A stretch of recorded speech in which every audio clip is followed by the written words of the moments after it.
가족과 함께하는 예배. 네, 6월 첫 주 가정예배의 말씀 함께 보도록 하겠습니다. 오늘은 사무엘상 3장 1절로부터 9절까지의 말씀입니다.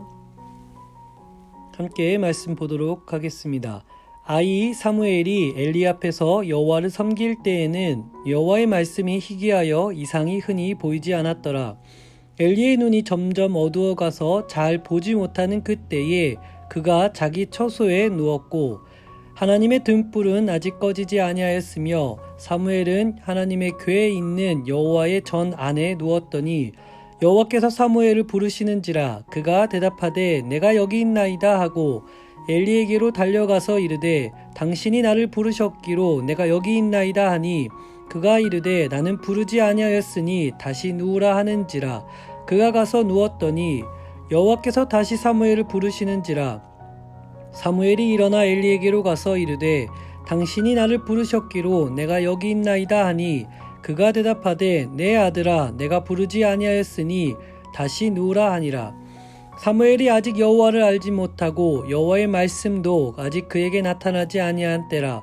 여호와께서 세 번째 사무엘을 부르시는지라 그가 일어나 엘리에게로 가서 이르되 당신이 나를 부르셨기로 내가 여기 있나이다 하니 엘리가 여호와께서 이 아이를 부르신 줄 깨닫고 엘리가 사무엘에게 이르되 가서 누웠다가 그가 너를 부르시거든 내가 말하기를 여호와여 말씀하옵소서 주의 종이 듣겠나이다 하라 하니 이에 사무엘이 가서 자기 처소에 누우니라.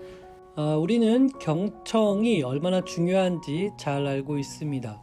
이 중요성에 대해서 좀 새롭게 접근했던 한 교수님의 이야기를 함께 나눴으면 좋겠습니다.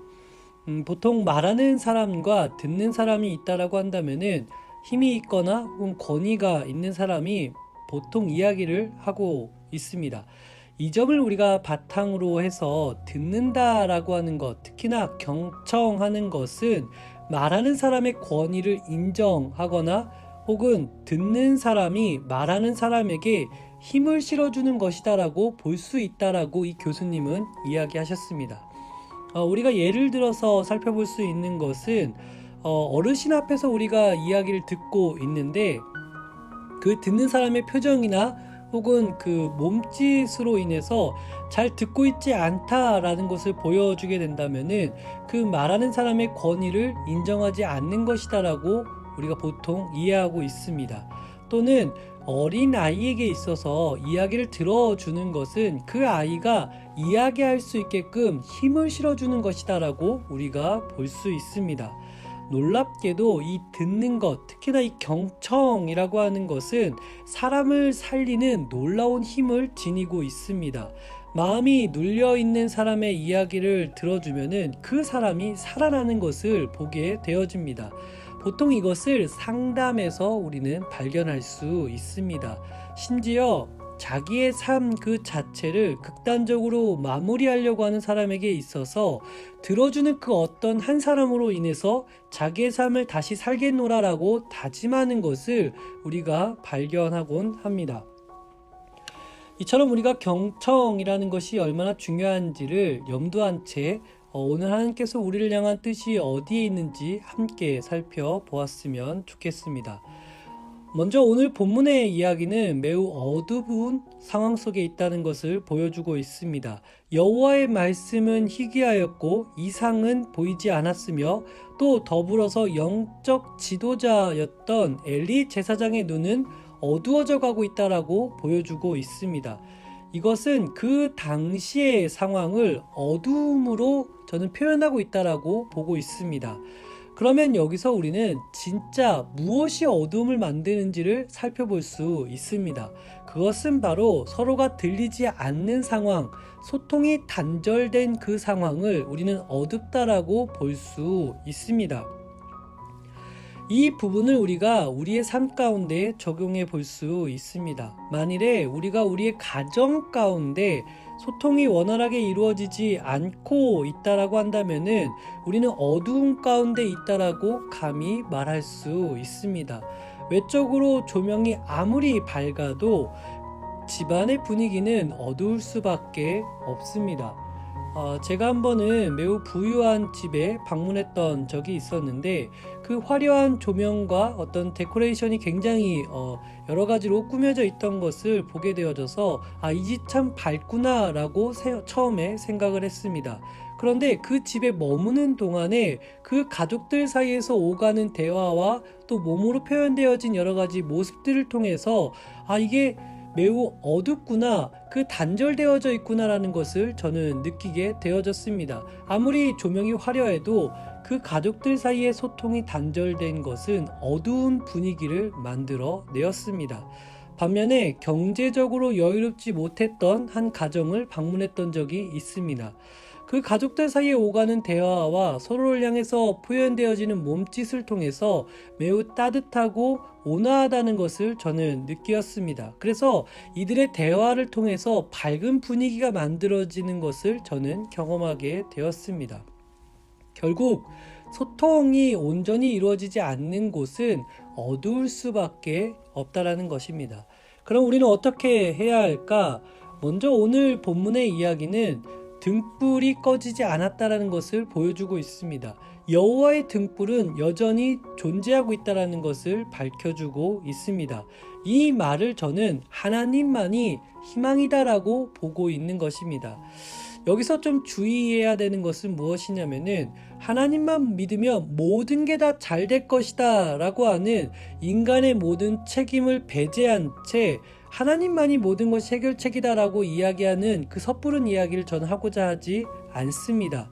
다만 궁극적인 그 시작점이 하나님이라는 점을 저는 말하고 싶습니다. 무엇이 우리의 삶을 온전히 변화시킬 수 있을까? 여러 가지로 참 많이 고민을 했었는데 그러다 결국 도달한 결론은 우리의 삶과 그 시작점은 결국 성령님으로부터 시작해야 된다는 것을 생각하게 되었습니다. 그리고 시작된 그 인생의 삶이 계속해서 자기의 삶의 책임으로 이어진다는 것을 저는 보게 되어집니다. 예를 들어서 가족 공동체 안에 어떤 응어리진 마음이 있을 것입니다. 그리고 그 응어리진 마음에 대한 대상도 함께 지내고 있습니다. 이것을 과연 풀 수 있을까? 저는 이것이 풀기가 너무 어렵다는 것을 직간접적으로 많이 경험하게 되어집니다.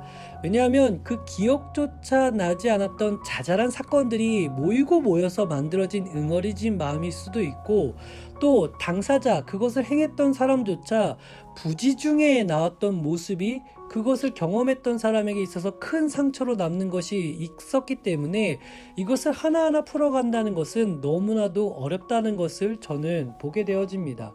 그러다가 이것을 어떻게 풀 수 있을까 생각을 해보니까 결국 어쩔 수 없이 우리의 그 심령 깊은 곳에 용서받지 못하였던 내가 용서받았다라는 그 은혜가 비로소 다른 사람에 대한 용납되어지는 마음을 만들어내는구나라는 것을 생각하게 되었습니다. 그렇기 때문에 누가 이것을 만들어낼까 하고 생각했을 때에는 결국 성령 하나님으로 인해서 만들어지는구나, 시작되어지는구나 라고 생각할 수밖에 없다는 것입니다.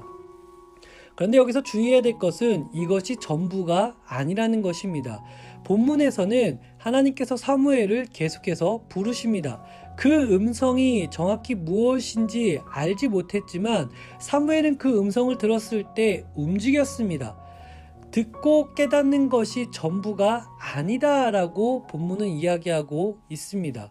엘리를 찾아갔던 그 행동이 있었기에 그가 온전히 하나님의 음성을 들을 수 있는 방법을 또다시 알게 되어진 것입니다. 결국 우리가 듣는다라고 해서 모든 것이 해결되는 것이 아니라 움직여야 그것이 완성되어진다는 것입니다. 우리의 작은 그 움직임이 결국 어두운 상황을 밝게 만들어낼 수 있다는 것입니다. 그래서 저는 여러 가지로 이야기하고 싶지만 한마디로 이야기해서 건면드리고 싶다면은 여러분이 들으셨으면 좋겠습니다. 그 듣는 처음 대상은 하나님을 먼저 만나셨으면 좋겠습니다.